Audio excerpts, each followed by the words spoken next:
They called her the Unsinkable Sovereign, a 71,000-ton mountain of steel designed to break the back of any fleet on Earth.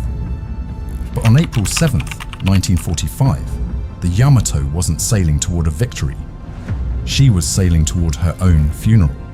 This is the story of the day the king of the old world met the ghosts of the new.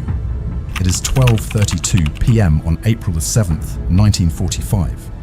The East China Sea is a bruised purple under a low, oppressive ceiling of grey clouds. On the navigation bridge of the Japanese battleship Yamato, Vice Admiral Seiichi Ito feels the vibration of 150,000 shaft horsepower humming through the soles of his boots. He hasn't slept. His eyes are tracked with red veins, stinging from the salt air and the caustic scent of stack smoke. Around him, the bridge is a symphony of controlled desperation. Young officers, their white headbands stained with sweat, hunch over optical rangefinders, searching a horizon that offers no mercy. They are waiting for the ghosts to appear on the radar screens. Ito knows this is a funeral procession. There is only enough fuel in the double-bottom tanks for a one-way trip to Okinawa. The mission, designated Operation Tengo, is a suicide gambit of such tectonic proportions that it defies traditional naval logic. The plan is to beach this 71,000-ton Leviathan on the shores of Okinawa and turn it into a shore battery. A steel fortress that will fire until its last 18-inch shell is spent, and its 3,332 crewmen are dead. It is the ultimate expression of Bushido, rendered in nickel-chromium steel and high explosives. But the American ghosts are already in the air. Over 380 aircraft from Vice Admiral Mark Mitcher's Task Force 58 are currently boring through the overcast sky, a relentless swarm of Hellcats, Avengers, and Helldivers. They are the heralds of a new era of warfare, coming to kill the king of the old world. To understand the Yamato is to understand the pinnacle of the dreadnought era. She was not merely a ship, she was a sovereign, territory of Japan, a floating manifestation of national identity. Built in the Kura Naval Arsenal, under a shroud of secrecy so dense that even high-ranking Japanese officials didn't know her true displacement, she was designed to be the individual superiority answer to the industrial might of the United States. The Japanese knew they couldn't outbuild the Americans in quantity, so they decided to build the unbeatable quality. The statistics are a fever dream of naval architecture. Yamato stretched 863 feet from her bulbous bow to her stern. Her main belt armor was 16 inches thick, angled to deflect shells from miles away, but her true teeth were the 946cm Type 94 guns, the largest rifle barrels ever put to sea. Each 3-gun turret weighed more than a standard American destroyer. A single armor-piercing shell weighed 3,219 pounds, the weight of a modern SUV, and could be hurled 26 miles into the sky.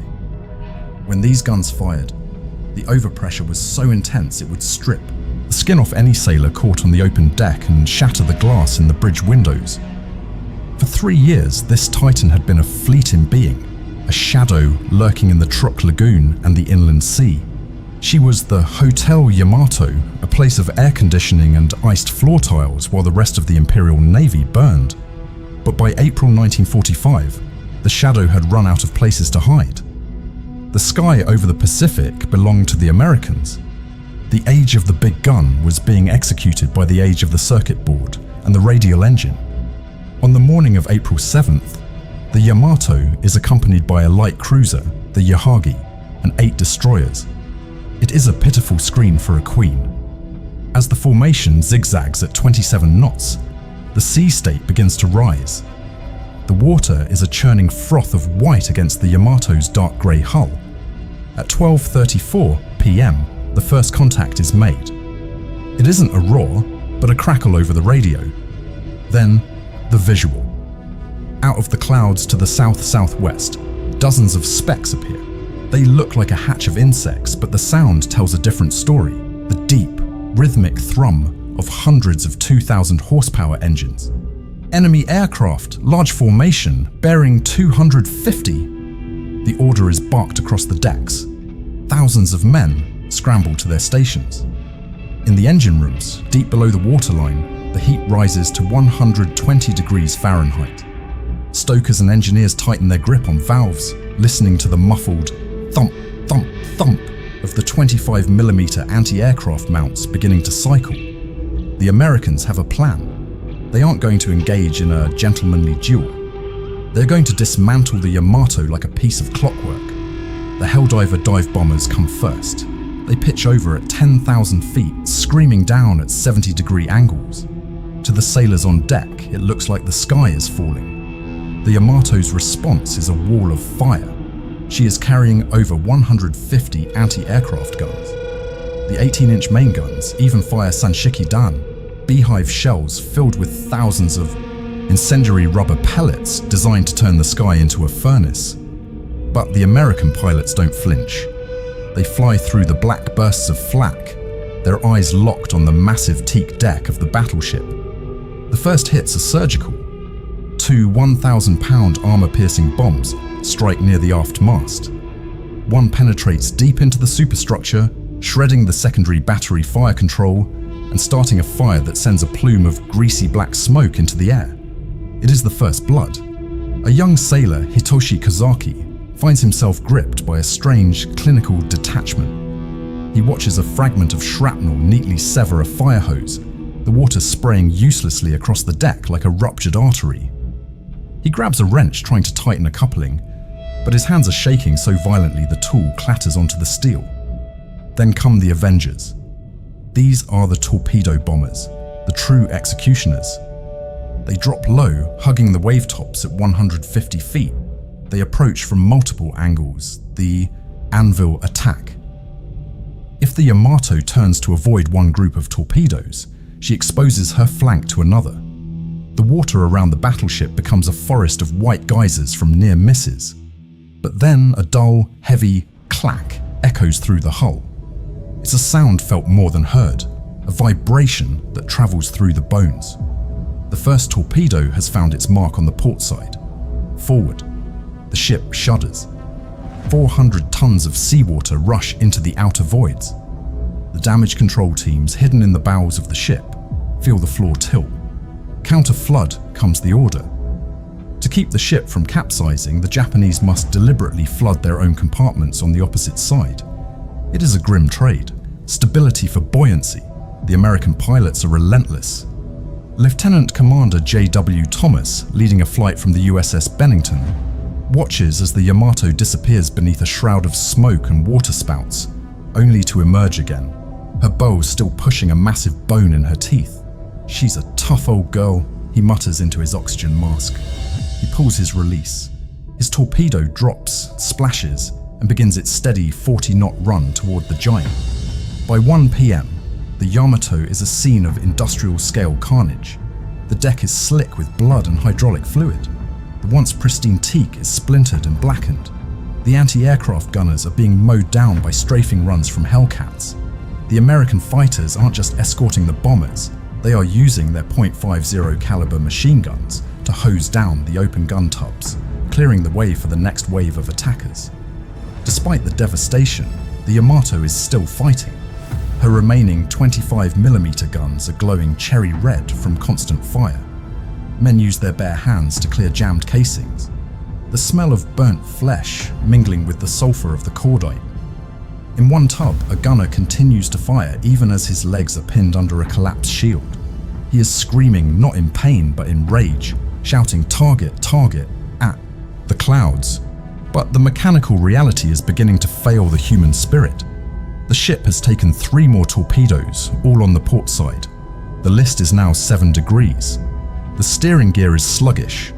The massive rudder, a slab of steel the size of a small house, is struggling to move against the pressure of the sea. Admiral Ito stands on the bridge, a statue of resignation. He receives reports of mounting casualties and failing systems with a slight nod. He knows the math. Every torpedo hit on the port side makes the ship heavier, slower, and more prone to the next strike. The Americans have realized this. They are deliberately concentrating their fire on the port side to capsize her. The second wave of aircraft arrives at 1:20 p.m. It is even larger than the first.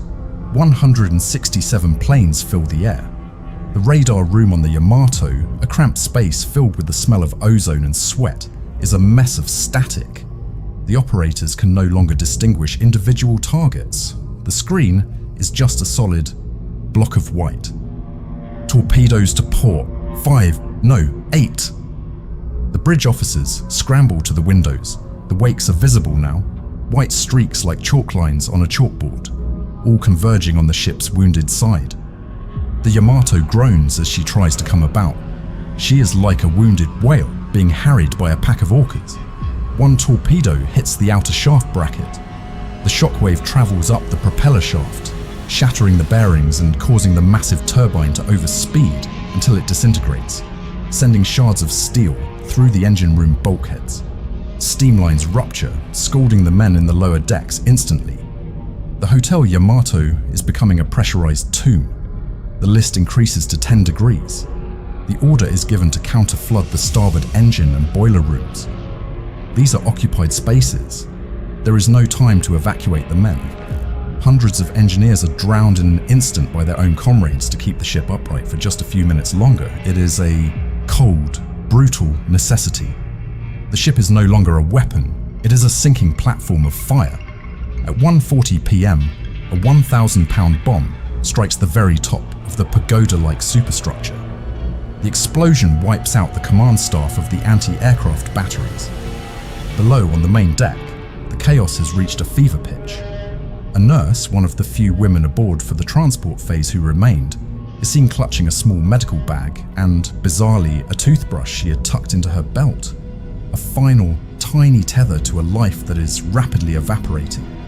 She is helping a sailor whose eyes have been seared shut by a flash fire. The ship's speed drops to 12 knots. She is a sitting duck. The third wave of American planes, sensing the end, dives in for the kill. They are no longer worried about the flak. It has fallen silent across large sections of the ship. They come in low and slow, choosing their spots with the precision of surgeons. A torpedo strikes the port side midships, then another near the stern. The list jumps to 15 degrees. In the primary gun turrets, the massive 18-inch shells are sliding in their racks. The crews can no longer load the guns. The angle is too steep for the mechanical hoist. The most powerful weapons in the world are now useless ornaments on a dying giant. On the bridge, the communication is breaking down. The internal telephones are dead. Messengers have to run through corridors filled with smoke and knee-deep water. They find Admiral Ito sitting in his chair, staring straight ahead.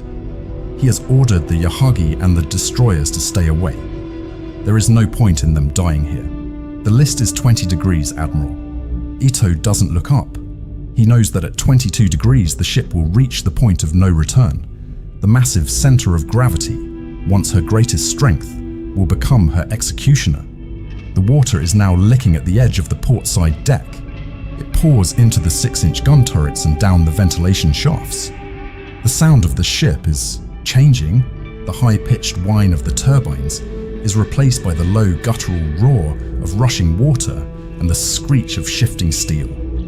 At 2:05 p.m., the unsinkable myth finally shatters. The ship begins to roll uncontrollably to port.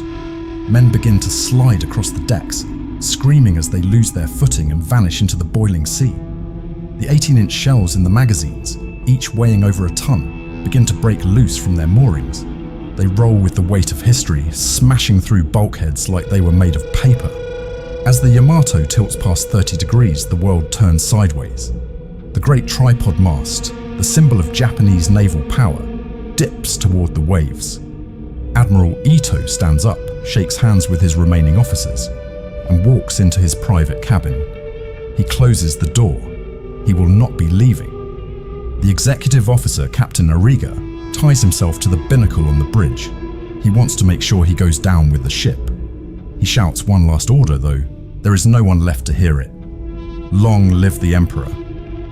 The ship is now almost completely on her side. Thousands of men are clinging to the starboard hull, which is rising out of the water like a rusted island. They look like ants on the back of a dying beast. Then, the inevitable happens. Deep within the ship, in the bowels of the aft magazines, the fires finally reach the propellant charges for the 18-inch guns. The resulting explosion is one of the largest non-nuclear blasts in human history. A pillar of fire and smoke erupts 6,000 feet into the air, shaped like a grotesque mushroom cloud. The sound is heard 120 miles away in Kagoshima. The ship is literally torn in two. The bow section stays afloat for a few seconds, a jagged tombstone in the water, before it too is pulled under by the weight of the massive guns. The surface of the sea is a chaotic mess of oil, debris, and struggling men. The American pilots circling above are stunned into silence by the scale of the destruction. The great Yamato is gone.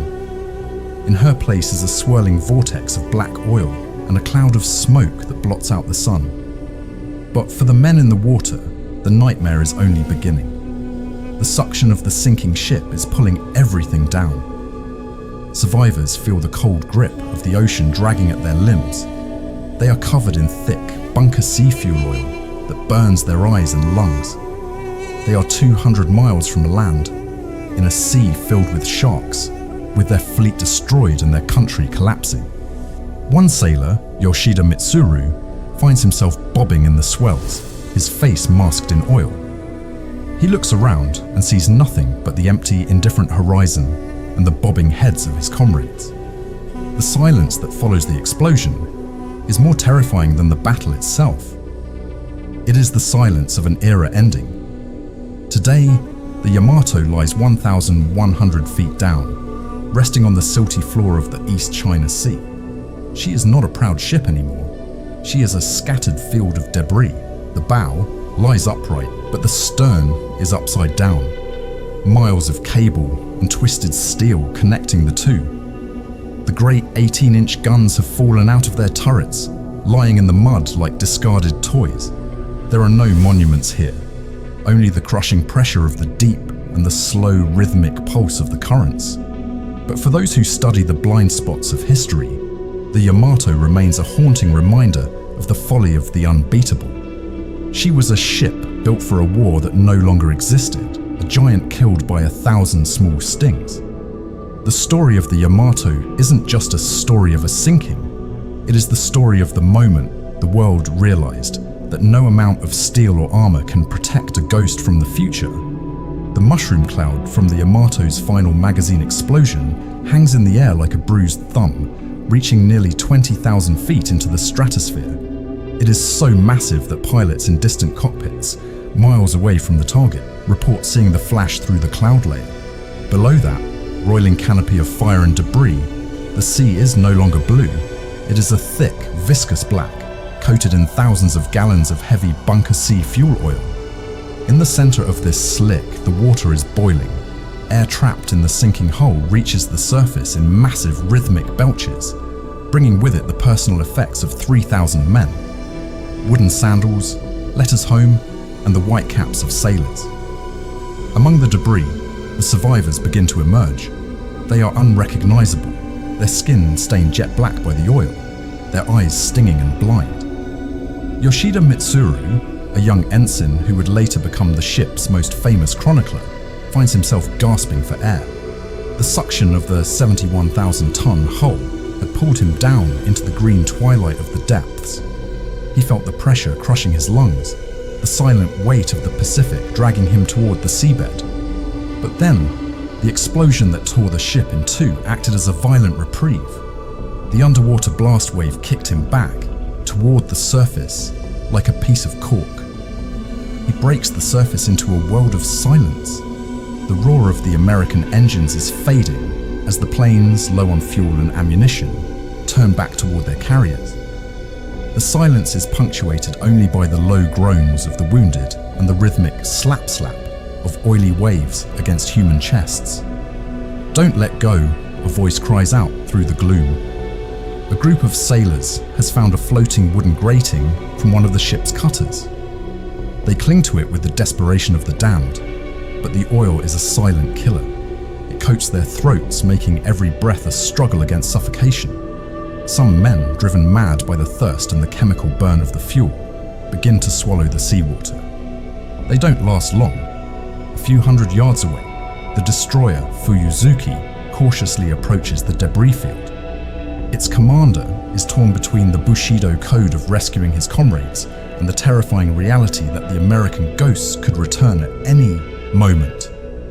The destroyer moves at a crawl, its propellers churning the oil-slicked water. Sailors hang over the side with ropes and bamboo poles. "Over here, grab the line." The rescue is a gruesome, slippery affair. The survivors are so coated in oil that they slip through the hands of their rescuers. Men on the deck of the Fuyuzuki have to wrap their hands in rags just to get a grip on the oily limbs of the survivors. One by one, the ghosts are hauled over the rail. They collapse on the steel deck, shivering uncontrollably despite the humid air, their bodies going into shock. Out of the 3,332 men who sailed on the Yamato, only 276 are pulled from the water. Among the missing is Vice Admiral Ito and Captain Ariga. They have chosen the ancient path, remaining in the silent tomb of the bridge. But the tragedy of the Yamato isn't just in the loss of its crew. It is in the absolute vacuum it left behind. The Imperial Japanese Navy, once the third largest fleet on Earth, has effectively ceased to exist as a fighting force. The unsinkable symbol is at the bottom of the sea, and with it, the last hope of stopping the invasion of the Japanese home islands. As the surviving destroyers limp back toward the port of Sasebo, the mood is not one of mourning, but of hollow exhaustion. The men on deck watch the horizon where the Yamato went down. There is no fire left, no smoke, only the vast, indifferent Pacific.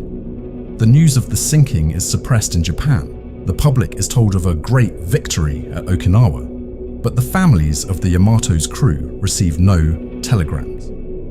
In the Naval Ministry, the loss is recorded with clinical brevity. The Yamato was struck from the Navy list on August 31st, 1945, 2 weeks after the formal surrender of Japan. For decades, the ship remained a myth, a ghost story whispered by veterans. The exact location of the wreck was unknown, shielded by the depth and the treacherous currents of the East China Sea. It wasn't until 1984 that a deep-sea expedition finally located the remains. The cameras of the remote-operated vehicles, ROVs, descended through the darkness, their spotlights cutting through the silt. What they found was not a ship, but a battlefield. The Yamato had not gone down in one piece. The magazine explosion had literally blown the ship into two primary sections and a vast debris skirt of twisted metal. The bow section lies on its starboard side, the iconic bulbous bow, designed to reduce drag and increase speed, thrusting out of the mud like the nose of a buried beast. The chrysanthemum crest, the golden seal of the emperor that once adorned the prow, is gone, lost to the corrosion of the salt and the violence of the sinking. The stern section lies nearly 300 meters away, completely inverted. The four massive propeller shafts stick up into the water column like the legs of a dead insect. Between the two pieces lies a graveyard of technology. The massive 18-inch turrets, each weighing more than a destroyer, fell out of the ship as she capsized. They lie scattered on the seabed, their barrels half buried in the silt. Among the wreckage, the ROVs found smaller, more haunting relics. A pile of ceramic bowls from the galley, a brass telescope, its glass long since shattered. A single boot, preserved by the lack of oxygen in the deep silt. These are the human micro-stories of the Yamato, the mundane reality of life aboard a machine designed for the end of the world. The sinking of the Yamato was the final bloody punctuation mark at the end of the era of the battleship.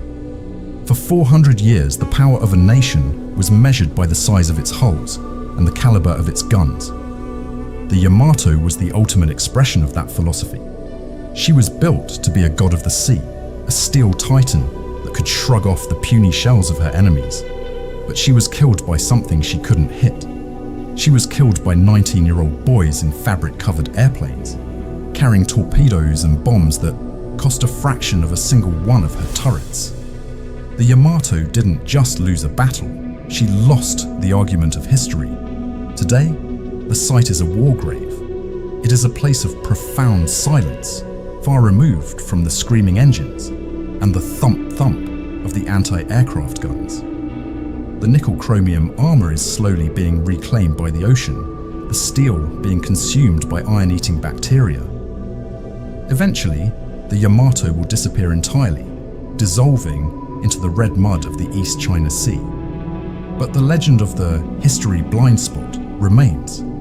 It serves as a somber reflection on the cost of hubris and the terrifying speed at which the unbeatable can become the obsolete. As the sun sets over the modern-day Kure Naval Museum, where a 1/10th scale model of the ship sits in a glass hall, tourists look at the massive guns with awe. They see the power, the scale, and the engineering. But they cannot see the 3,000 men in the dark, the smell of the bunker oil, or the sound of the world being torn apart by 3,000 pounds of explosives. The Yamato was more than a ship. She was a dream of absolute power that ended in a nightmare of absolute failure. And in the silent depths, 1,100 feet down, she remains, a broken monument to the day the sky conquered the sea.